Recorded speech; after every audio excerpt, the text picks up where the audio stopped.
bienvenue dans la mécanique de l'histoire.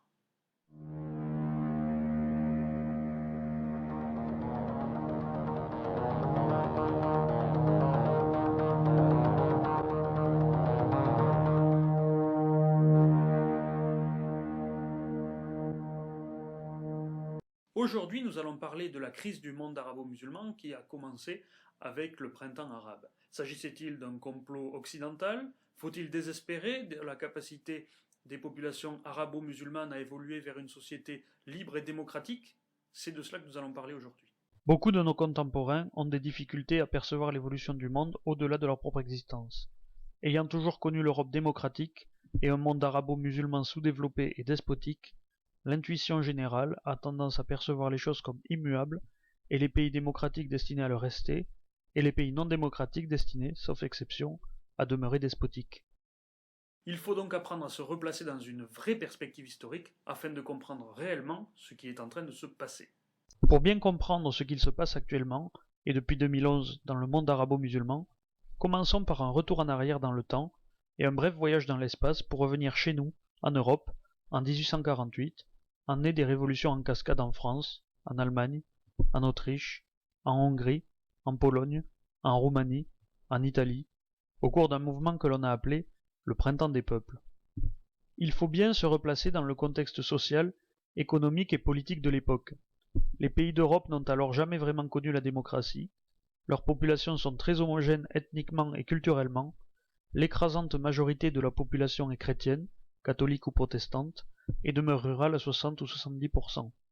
Cette population est moins alphabétisée qu'aujourd'hui, entre 60 et 80%.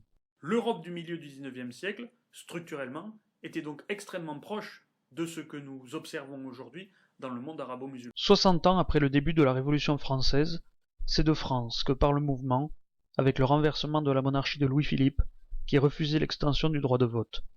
Puis la contagion gagne les pays voisins, et durant l'année, tous les grands pays d'Europe s'embrasent, sauf l'Espagne, alors très attardée, seuls 25% de la population était alphabétisée alors, un taux très inférieur à la moyenne. Globalement, ces révolutions furent des échecs. En Allemagne, la réaction conservatrice s'imposa et des régions sombrèrent dans la guerre civile.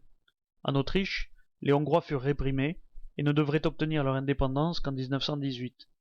En France, le suffrage universel porta Louis-Napoléon Bonaparte au pouvoir, et la Révolution, réussie, accoucha d'une dictature autoritaire, régime plus dur que la monarchie de Juillet renversée par les révolutionnaires. La République espérée ne devrait apparaître qu'à partir de 1870. Je pense que le parallèle doit être clair pour tout le monde. Le printemps arabe a touché des populations arabo-musulmanes qui sont, du point de vue du développement économique, social et politique, contemporaines des Européennes du XIXe siècle. Elles aussi sont ethniquement et culturellement très homogènes. Leur niveau d'alphabétisation est celui de nos ancêtres. Cette similarité des deux printemps, l'européen et l'arabe, à un siècle et demi de distance, permet de porter certaines conclusions. Premièrement, il est absurde de penser que le printemps arabe serait un complot de la CIA ou de quelque autre officine occidentale. La CIA n'existait pas en 1848, voir dans le printemps arabe un complot étranger relève de la paranoïa et d'une vision bien fausse de la manière dont se fait l'histoire. Le printemps arabe, comme le printemps des peuples, est un phénomène spontané qui a touché plusieurs pays appartenant à une même civilisation et qui témoigne ainsi d'un certain stade d'évolution politique et sociale de ces populations. Deuxièmement, il ne faut pas désespérer du monde arabo-musulman et croire que l'échec global du printemps arabe soit le signe de son incapacité à évoluer vers la démocratie et l'état de droit, et affirmer que les Arabes ne sauraient être, culturellement, gouvernés que par des despotes.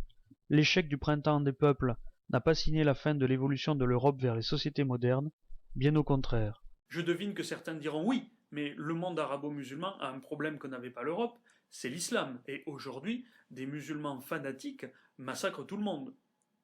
Eh bien si, justement.